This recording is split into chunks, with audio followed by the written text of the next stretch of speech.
I've got Adam Scott here on the Rich Eisen Show. HBO's Big Little Lies debuted on Sunday, and you were one of the stars of this show. Reese Witherspoon, Nicole Kidman, Shailene Woodley. First of all, good to see you, sir. You too, Rich. We just showed a clip in our television-only segment. You were on a beach with Reese Witherspoon. Yeah. You gave her a what for. We would call that a what for. Is that what you call it? Well, I mean, you were going at her. I love that. I'm going to start using it. You give it a what for because you're in a relationship with her.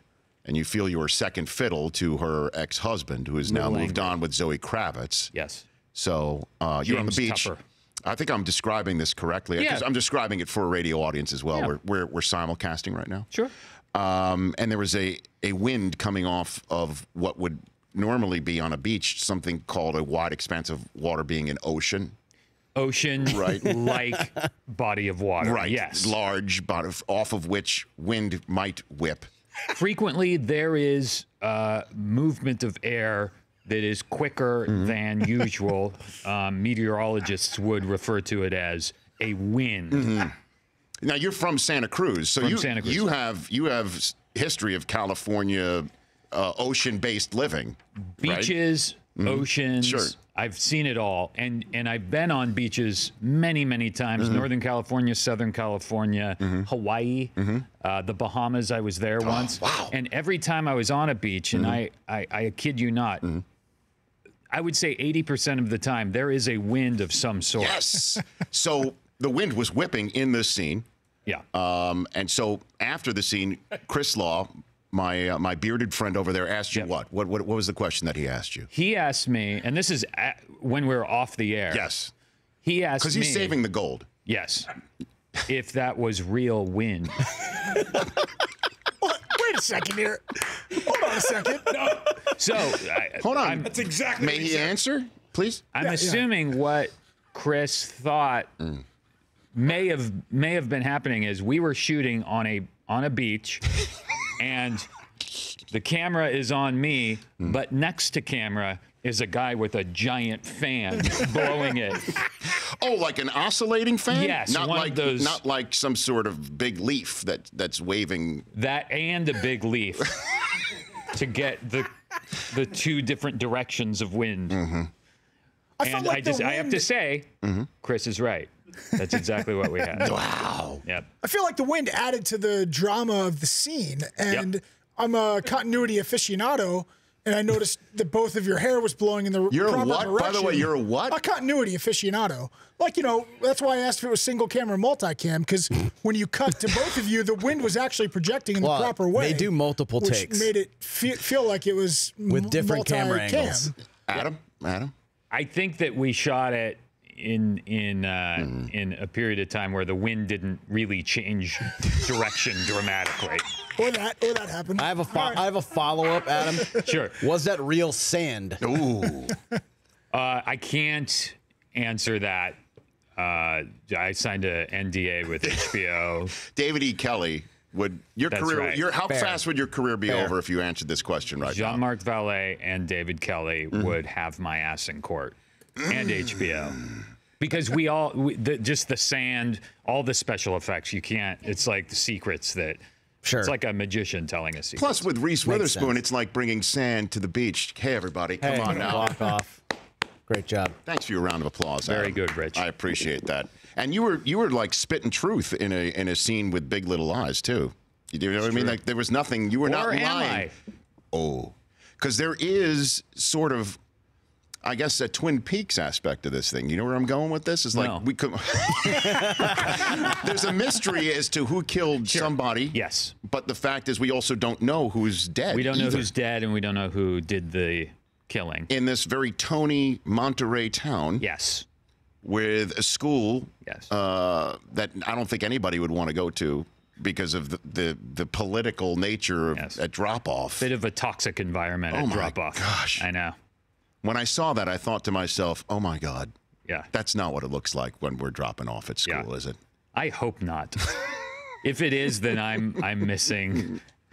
There is, I will say, yes. There is a social strata happening among parents at elementary schools. Would you go that far as to say there are currents of high school like social interaction? Right, but I think we won't say the name of the school, but we have seen each other at drop-off at this school. I don't know if I should say this on TV and or radio as simulcast. Just say it, Rich. Sometimes I don't want to talk to a lot of people. Yeah. Oh yeah. You know what I mean? Like, and I kind of get the sense from you. Thank you. To the point where even if I go talk to you, I feel like, it's not like you're giving me that. I'm just thinking maybe you're in that mood that I'm in right here. Okay. And maybe we should just like drop our kids off, get in the car. And email each other. Have you ever done literal drop off where you just bring the car around and they get out and you just keep going? A rolling stop? No, because there's that. Do they allow that? There's that loop where you can't. Have you done it? No. It's great. It's great.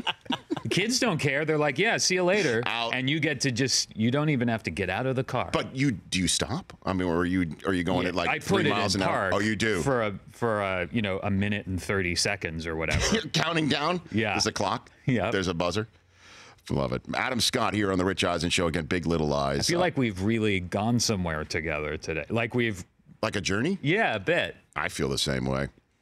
9 Eastern time. And by the way, I was being legitimate right there. Yeah, no, I just realized, too. wow, it just came out that it might sound facetious. No. 9 Eastern time, Sunday nights on HBO. We noticed that throughout the years, you did an ESPN baseball campaign. That's right. With like Prince Fielder and Ian Kinsler and stuff like that. Yeah. I mean, how are athletes as actors compared to real actual actors, Adam Scott? Those guys were great. They were their enthusiasm and they were so cool and I find their job fascinating. I don't know. I'm not a stats person. I don't know a ton about sport. I don't have a mind to hold that information. So there's no fantasy teams that Adam Scott has had. No, I don't. I've tried and I just can't. I can't get there with it as far as retaining the information. But whenever I get to talk to a professional athlete, I find it fascinating. Just that the life they lead is incredible. Do you? Well, no, I mean, people. I'm sure athletes are the same way about, you talking to you. No, but there's nothing interesting about an actor's life, right? Come on, you're on the beaches with fake wind with Reese Witherspoon. I know, fake sand. Fake sand. Well, did you just reveal that the sand was fake? Careful. Well, Take it easy. I don't want to get you in trouble. Careful. We want to leave our guests in better shape than we found them. That's what I'm Chris. saying. I might get sued while I'm on the show. By Prince Fielder. What if I get served while I'm on the show? You got papers. But I'm kind of. So, what do you find fascinating about their lives? Just the fact, like, we had a Boston Red Sox player and a New York Yankees player in the same room. And I was like, so what's going on between you? And this is 7 years ago, so I don't think either of them, maybe Yankee, I'm forgetting which player it was, but I was like, so do you guys actually have personal animosity? What'd they say? They were like, no, we don't care. You don't understand. We're just like... See, that's like pulling back the screen and telling us that the stand was real and stuff like that. I thought it was fascinating. Yeah. They just didn't. Were you on the set at Parks and Rec when all the Colts were around too? Yeah, we went to Indiana. And you went to Indianapolis? Yeah. Were you on the field with Rob Lowe and all those guys out there? We were playing. We were alone on the field at the stadium and playing like two-hand touch. Were you one of those? Because I think Rob Lowe came on and said that you attempted field goals. Were you one of those who were attempting like Chris Pratt and those? Yeah, I tried. I didn't even come close. I think Pratt actually came close to making one. Right. Maybe he did. Rob is really like a great football player. That's odd that he'd be good at something like that. I mean, what is he not good at? It's infuriating. So did you? I mean, 5 yards? Did you get at least 5 yards, Adam? Come on. Maybe. Come on. I had to just immediately retreat and pretend like I didn't care because I was doing badly. Right. But it was amazing being there and being on the 50-yard line in an empty stadium like that. It's a beautiful It's a newish stadium. It is that. It is exactly that. Yeah, it was really, really fun. Oh, great. Well, look, thanks for coming on, man. I really appreciate it. Thank you for having me. Anytime. Big little. Oh, you want to now? You've got. Hold on a second. Some questions. Here we go. Chris Law. We're going. Well, actually, if you wouldn't mind, let's take a 60-second break here. Yeah. And when we come back, Chris Law is absolutely going to embarrass himself. Well, that's every day on the show. Is this going to be similar to the Saved by the Bell? Gosler situation. Mark Paul Gosler situation. It's just more a little behind the scenes. It's almost more like the wind on the beach type of questions I want to go for. Is that technically a tease? Maybe a tease. Okay. With Adam Scott, we're back here in 60 seconds here on the Rich Eisen Spoiler Show. alert on those questions. Chilly, kind of windy.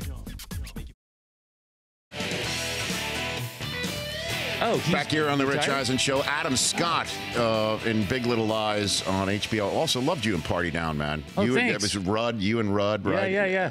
Thank you. It's so much fun. Super fun. You ever thinking of doing that again? I think there would be an audience for that. I can personally attest to that, at least. There was chatter of a movie for a while, and then we thought maybe a movie, maybe do another short season instead of a movie would work better, but I think it's a matter of getting schedules together and the network that made the show. The Stars, right? Yeah, they were not totally sure about how to do it. So maybe sometime, but probably not. Was it based off of anything that you ever did as a waiter or a waitstaff anywhere? Did you ever do anything like that? And Rob Thomas and Dan Etheridge and John Embaum created it. Right. And it was based on just sort of the humiliation of trying to be an actor or any creative person in Hollywood and having a tough time of it. So we all, at the time, all the actors on the show related pretty directly to the plight of those characters. And Jane Lynch was in it before she blew up. Yeah.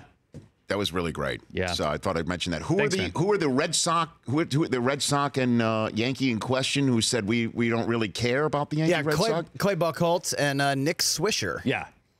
Huh. Yeah. Nick Swisher, who's now he's now a member of the Paparazzi. We got to get him on and ask him what gives. Nick Swisher bounced around to a few teams, but Clay Buchholz had been a Red Sox his whole career. Forever. They were just chatting and having a great time together and said, "Oh, we don't care." Maybe they do care, and they were just saying that in front of each other. I don't know. Maybe he's doing that. Well, I don't want to get him in any trouble or anything like that. No. All right, Law, you have the floor with Mr. Adam Scott, as he's known on Twitter. Obviously, a fan of your work, but going back through your early days in acting, one of your first television gigs was on the heralded sitcom Boy Meets World. Yeah. Just wondering how that gig came about, what your character arc was, and how that all came down, and what Topanga was like in person, really. Well, because, Ben Savage, obviously star of the show, Mr. Feeney, all of that. Mr. Feeney. Ryder Strong was the other co-lead of the show. Great name. I actually was on the show once as just a teen, and I was I had hair like a bob down to here, and I was carrying a guitar, and just as I forget how I was credited as angry teen or something. And then 6 months later in the same season, I came back as a different character, Griff, the school bully / ladies man. And Griff Hawkins. Yeah. And I know. But I was no, you're supposed to know. I mean, the fact that he knows. Yeah. Well, I have the internet in front of me. You were probably a kid at the time watching Boy Meets 94, World. 95. I'm 11, 12 years old. So, this is Do you right remember Griff Hawkins? I remember some of the. I remember that the older brother. I think you were friends with the older brother. No, see, I was only on 3 episodes. I think people conflate. They think because there was another bully that was on for longer, Harley. Okay. And he was on a lot and super popular. And I was just there for a little while when he couldn't do some episodes. So I was only on for 3. So I think people get me mixed up with someone who was on the show much more, maybe. Do you think that may have been it? Because I really didn't leave an impression on the show. I don't know. I don't think that okay, and you, the two of you standing in front of me also share guest appearances on CSI Miami. You were on CSI Miami? Damn straight. Twice. Really? Oh, yeah. As yourself? Well, actually, no. I played a sports reporter, but they did not want to have me as my name. Oh, okay. Because I was interviewing somebody who was involved in a wrestling match that, as you might imagine, by the end of the episode, turned out with murder. So they were murdered, or they were a murderer? They were, I believe. Rich, spoiler alert. Rich, in 2007's episode Deep Freeze, you were credited as announcer. In 2011's Caged, that's the one. You were male announcer. So wait, you came back like 4 years later? You're like, yeah, sure. Dude, you came back in the same season of Boy Meets World. Why shouldn't this? Come on. I mean, touche.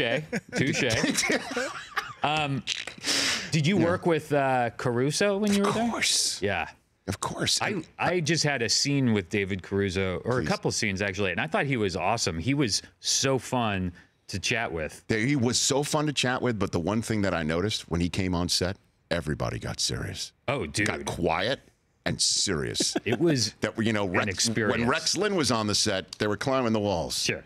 When David Caruso strolled on set, it was time to work. Shoot that guy and get him out of here. Would you do the sunglasses thing, like behind the scenes or behind the back? You know, like I didn't see that. He was so cool. And then when the cameras turned on, you're right. It was super serious. And he was super serious about it because he wanted it to be really good. And I thought it was something to be admired, how serious he was. Well, yeah, I'll tell you something about David Caruso that I picked up, Adam Scott, that I noticed. And then I saw in person, and it was great. So many times when somebody's delivering the final line of a dramatic reading, when they're wearing glasses, they will take them off at the very end. Yeah. He would deliver the final line by putting them on, which is switched it up. Next level.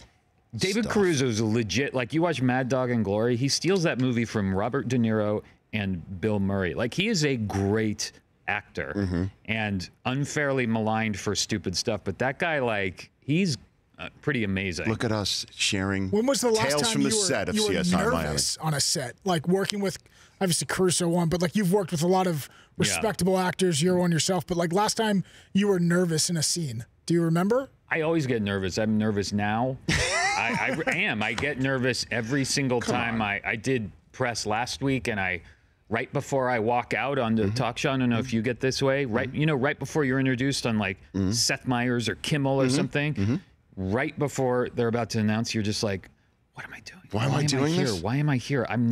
This is going to be terrible. And then they announce you, and you ever existentially kind of step outside yourself when you're on one of those things?